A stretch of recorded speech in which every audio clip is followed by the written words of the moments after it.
in here somewhere. Welcome to Covers his puck props without 14-year NHL veteran Carlo Colaiacovo, who is Vegas bound. Not so much there. Super Bowl. I think he's there for his buddy's 1,000th career game. And Alex Pietrangelo, I can't say I got a lot of friends playing 100 games in the show. Welcome, Jared Hockman, Covers MVP. Always great to have you on, bud. How are you? Doing good. You know, we got a small little slate here, but a little bit of action we can hopefully find in. Maybe some teams can kind of wake up out of the All-Star break. Been a little sleepy to start for most of the week. Crushed yesterday, by the way. It is light treading area. Some teams have played, some teams haven't. We're seeing the unders gone 2-8. 8-2 since it's come back. The value's been on dogs so far who are cashing. It's pretty even territory when it comes to competition level. And there's some spots today where you might not want to be fooled. But let's start in the city of Toronto. Just hosted the All-Star game. Apparently there's not one next year. Thanks a lot, Toronto. Dallas, Toronto, under 6.5. I didn't put the price. It was a little rushing. -105. Not a bad price on this. Like I said, we've seen a lot of unders cash. Dallas is on the back end of a back-to-back, and I think this is being priced as high as it is because it's going to be a Scott Wedgwood game. But, I mean, Dallas allowed like 44 shots last night to Buffalo. They relied on Ottinger. I mean, Wedgwood was worked heavily when Ottinger was out, and I don't think we see that same Wedgwood who was really good, and then you kind of saw the fatigue as he had to play his 10th, 11th, 12th straight game. But we got a spot where Samsonov's back, 1.49 goals against over his last 4 games. I like it. Sheldon Keefe gave the boys a little pee-pee whack after the New York game. Called it pee-wee hockey after giving up a breakaway goal out of the box for the game winner. So there should be something going back there. And I don't know. You tell me how this is. We talk about game script on here a lot. If I can get Toronto to lead in this game, I think the under has a better chance of them protecting that lead than, I mean, if Dallas has the lead, Toronto's one of the better comeback teams in hockey. How do you see, maybe not in this game in general, but how do you see game script when you're looking at spots for goals? Yeah, I mean, like you said, Josh, I think the play style is kind of really the way you want to do it. I mean, Toronto's thing always is, the defense is always kind of questionable parts. There's a lot of emphasis on playing defense when defense is required. And then you look at Dallas, I mean, they're not really a wide open busted team. They also like to kind of play, in front of the goalie and plays. They have a lot of good puck possession players, really deep lineup. But you're right. I think being on the back-to-back with the backup goalie in, there's a better chance of Toronto can jump out to that early lead and then kind of sit on it as opposed to having to chase the game. I think Toronto is the team that really impacts the style more in this one. So we're really just kind of picking out home team get out to the lead and let them just kind of sit on it, play it back. Whereas, like you said, if Dallas gets out, 1 goal, 2 goal lead, you can really see Toronto kind of push it, which kind of opens it up both ways, which is kind of what we don't want there. Like you said, Wedgwood's rested. He's, pretty solid goalie. Dallas pretty healthy. They're playing good hockey too. I wouldn't worry too much about the back-to-back short travel from Buffalo. So I think you are going to see a tighter game between 2 good teams, which again, 7 goals or less. I like it. 6 goals less, sorry. Sports Interactions bringing you the odds here. If we're looking at guys to hit for 2 points, you're looking at guys combination wise. We see Matthew Nyes jump up to the top line. Well, he's playing with the top line, but it's tough to look out any side of anybody on the Leafs team outside of the Big Four. Dallas surprising line. Rupee Hintz has been demoted to PP2, so he's tough to pair with. If you're looking for pair guys, Tyler Seguin and like Marchment or Tyler Seguin and who's the other on that line that I can't think about? Duchesne and yes, Matt Duchesne centering that line. Morning to everybody there in the chat. What up, boys? But I think that's the line that I've been liking. If you're looking for points, I think it's the Seguin Duchesne combination. They're PP2, so that's kind of where I am. Let's get over to your team, Rangers, Tampa Bay. This is a tough one. Rangers coming off an ugly win. We'll call it an ugly win, but they'll take it. Tampa Bay has been one of the hottest teams in all of hockey, winning 8 of 9. The Rangers are on a 2-game streak, one before the break, one after the break. They haven't won 3 games in a row since December 2nd. Stamkos. And this is a great team. Tampa Bay is a great team, and both of our picks will kind of get to this because they've been juggling their lines. And basically anybody who jumps up to that Stamkos point line, that Kucherov point line, probably good to look for a point. But you're on the other angle. As Stamkos goes down to the second line, you got him over 2.5 shots on goal, minus 140 today, Hero. Yeah, well, I mean, he's top this in 3 of his last 4, and I get it. That was with playing with Kucherov and point. And you look at the price here, minus 140. He's been in the minus 145 to minus 170 range the last 2-3 weeks. A little bit of a discount here because the Rangers have been an elite shot suppression team. But like you said, moving down with Cirelli and Hagel is actually going to work in his favor here. I think Point and Kucherov are going to see a lot of that more defensive-minded Zibanejad line, meaning Stamkos and his guys are going to go against Panarin, Lafreniere, and Trocheck. A little more wide open style, a little less grindy there. Should be more shooting opportunities. Plus, you look at Stammerless, and he's still on the PP1 in his office, and that left face-off dot of the power play. They've been drawing the 8th most penalties per 60 since January 1st, almost 4 per game. So I just think Stammer, again, kind of Cooper splitting it up, getting his 2 big weapons, Kucherov one line, Stammer on the other. Stammer's going to be able to have that up and down style and kind of play. And I think, at least 3 shots for a guy that's always been known as a shooter. I really like the chances against the Rangers team when you get away from that number 1 kind of defensive line that they have. Yeah. Good morning out there, David, Adam, JPC, Alfredo. Adam is reading my mind right now. David says he hit that Duchesne Seguin point last night, plus the Heischer and the Palat. The Heischer and the Palat both had the 2+ for 850 yesterday, but that's a solid one. And honestly, like if you have the ability to pair just straight line guys, I think I don't think the prices are where they should be.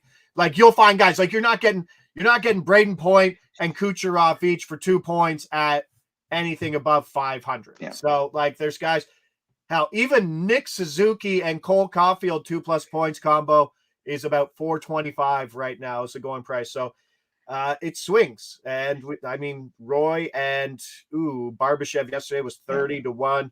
Stephenson and who else playing with Stephenson?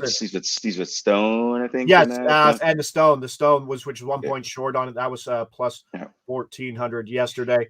But like you said, you can kind of look at, you can't do Kucherov and Point, but there might be the other guy in that line you might want to look at targeting. Exactly. Foreshadowing. And I think you can obviously go. Kucherov for points is tough just because he's basically minus 110 for 2 points to begin with. But Nick Paul jumps up to that top line. Nick Paul is playing top line with Kucherov, who is his basically expected points are 1.5, and Braden Point, whose expected points are probably somewhere around 1. He's also net front on the power play. Doesn't get a lot of touches, which is the tough part, and that's why he obviously doesn't have any power play markets open, but if you can find anything in the plus 500, if anybody does open that up, that's where you want it. It's just an advantageous spot. Plus 120 is a buy point. So if you're playing line 1, PP1, I'll take anything at minus 110. We saw guys like Charlie Coyle fall from like minus 110 to minus 180. We saw guys like Jonathan Drouin go in that same spot from plus money down to minus 180. He also had a couple points last night too. Welcome back, Sergachev. That is a great point where they come back here. So there's a lot to like. Thanks, Rich, for that point with Tampa Bay in this spot. And I want Shesterkin to net for points. Isn't that counterintuitive to think that you want Shesterkin in net? But, we don't know yet if it's going to be him or Quick. Quick's been playing better right now. So if it is Igor out of the break, he hasn't been that sharp. He hasn't been the Igor we're used to seeing. That's the chances of Tampa Bay getting a couple more goals than Quick, who really did keep the Rangers in that game against Colorado on Monday because he was, stood on his head and he's been really great. So, yeah, we're hoping that the Rangers number 1 plays because it's going to give us a better chance of Tampa Bay to get some guys on the board. Yeah, and Vasilevsky's played 20 of the last 22 games, so it's pretty easy to pencil him in that spot. I do lean on Tampa Bay here.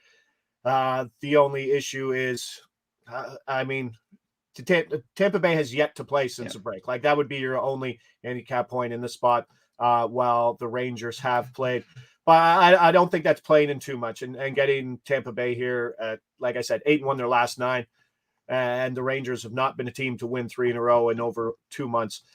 I think there's some value there in the plus money Rangers, the plus money Lightning. Final game. Barn burner. It's Minnesota at Chicago. This is where it went because when the I don't know, when you know the board, when you know the markets, when you know what prices are. I hit Vegas team total under 2.5 last night, plus money. It was something that had cashed in basically every game of the Edmonton winning streak, right? We were on everybody versus Winnipeg team total under 2.5 because that was a heater. Chicago under 2.5 goals. I was convincing myself to hit it for minus 140. And you just kind of jump over to Gustafsson and the numbers he put up. A 442 goals against with an 876 save percentage over his last 7. See, now David's talking. So that's David knows where we're going here. That's where I was going. So I'm like, okay, no, Chicago can put up some goals here. Can they win? Debatable. I mean, there's injuries to both sides. I think I got to go with a tie. I don't throw them out often, but it's a low total. It's a 5.5 total, so both teams aren't expected. Like 2-2 is kind of where the projected game is supposed to go here. And Chicago's 2-8 straight up in their last 10. Both those wins at home. 2 OT games in that stretch. 5 of them were settled by 1 goal. But since December 1st, this is a team who is 7-6 straight up at home.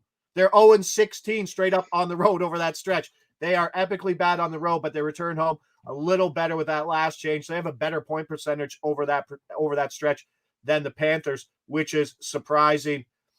Look at the boys are absolutely in our minds there. They're going Paul for a point. They're talking about Faber, who we'll get to. We're talking about, can the Blackhawks pull this off? I think the Blackhawks can be competitive, and that's where the tie comes from. If you wanted to go soccer style betting, maybe Chicago. Maybe you go Chicago. I don't know what the price is, but draw no bet. You ever bet that, Hawk? I haven't yet, but not in hockey. But that could be an interesting kind of angle to take them on. Yeah, it's kind of that 3-way market where maybe go double chance with the tie and the win. But I'm going to go tie here for a full unit in a game that I project to be low scoring in Chicago that can get 2 goals. I like it. 3-1. And can flirt with the third. And another alluding. The boys in the chat are just absolutely picking our brains. Brock Faber. Yeah, I like it. I saw an apple there. Winner Brock Faber. I absolutely want this man to win. Over 0.5 points, minus 105. Talk to me about it. Well, I mean, first of all, he's got every opportunity to do it. He plays 27 minutes a game with the back end, top pairing, top power play unit. But he's also getting points. Now, he had his streak snapped in his last game before the break. He had a 6-game point streak before that with 9 points total. I'm also liking the price. He closed at minus 120 in that last game. This is a little more in line with his previous prices. But again, you said it's a low total, but projections say around 2 goals. So he's got to get at least one of those 6 points that are available for 2 Minnesota goals potentially. You look at the Blackhawks taking nearly 4 penalties per game in that stand. Minnesota's drawing the second most power play chances since January 1st, converting at over a 26% clip. So a good shot for him to maybe get a point there, especially if you're looking at the apple there. You could look at power play point as well. And then Chicago, they're better at home. They're still not a great possession team. They're 29th in Corsi for percentage, 30th in high danger chances against for 60 at 5-5 since the start of the new year. But the goal that it got to keep them in it should be a tight game, should be a scrappy game. But I do think you're going to get a couple goals from Minnesota, and the price on one of their biggest offensive weapons and their best defensive weapon at nearly even money to get a point there. It's a little too good for me to pass up. And if you're out there in the eBay world trying to figure out which donkey just bought a Brock Faber raw Young Guns card for $36 and set the market standard, that was me. I apologize. I couldn't get off a bid, but I got it. So Brock Faber to win. I'll take a $36 Brock Faber Young Guns, especially when he beats Bedard for Norris. But yeah, I think that's where the price is. Looking at the injuries, there are some injuries in this game. As Adam points out, Tyler Johnson is probable. He comes back. He comes up into a top 6 role. Patty Maroon. I mean, that guy's pushing the needle. He's worth 0 points on the line. He's out indefinitely. Josh Brody questionable. That's probably one of the bigger ones you need to worry about. Foligno, Fleury, questionable. So, and of course, Jared Spurgeon still out. So there is some issues there on the back end. And that's why you're seeing Brock Faber put up 26 minutes a game. I think he's currently sitting 13th in the league in share on ice time. So there's a lot to like about Faber. There's a little more to like about Chicago than you're thinking in this game. There's a lot to like about there's a lot to like about Tampa Bay. There's a lot to like about Steve Stamkos jumping on that second line and being the trigger man, which could turn into more shots because Kucherov and Point aren't stealing them. Nick Paul jumps to that top line, and the Leafs are not great, but they play defense, maybe. Hopefully. Maybe. Hopefully. So let's do a quick recap to everybody there in chat and get everybody on their way. Dallas, Toronto, under 6.5, minus 105. Don't buy into the backup goalie hype there in Scott Wedgwood. He's rested. He was on a massive stretch of having to play every game. Steve Stamkos, second line, trigger man, also, of course, on PP1 for a team that has been absolutely crushing on the power play, over 2.5 shots on goal, minus 140. This should shorten up. Nick Paul for a point, plus 120. Top line, PP1. Just hit him in the leg and let it go in. Minnesota, Chicago tie, 3-1. Let's go. I like that because I wanted Chicago under, but there were some signs saying Chicago can be competitive in that game. And then Brock Faber, future Calder winner for a point, minus 105. Don't get Mrazek. I've said that myself a couple times this year. He just steps up, and you're like, wow, Mrazek's the fancy extension. 2, minus 150, Chicago, Minnesota. That's not bad. That is not bad, but it was one of the ones I was looking at last night. If we're, you're looking at the scores, man, I wish I would have bet that. I mean, a loss, but both teams to score 3 goals, no. And the only one that hit was the the Colorado game. Yeah. Because that makes sense. Don't be afraid to throw something like that around as the unders continue to hit. But let's do that. Hawkman will be back with us Thursday, Friday, as Carlos out there celebrating a milestone with his buddy Petrangelo. But we'll leave it at that. Wednesday's in the book, 3-day slate. Appreciate everybody there in the chat. This is NHL Puck Prop presented by Sports Interaction. See you beauties tomorrow, 10 a.m. live.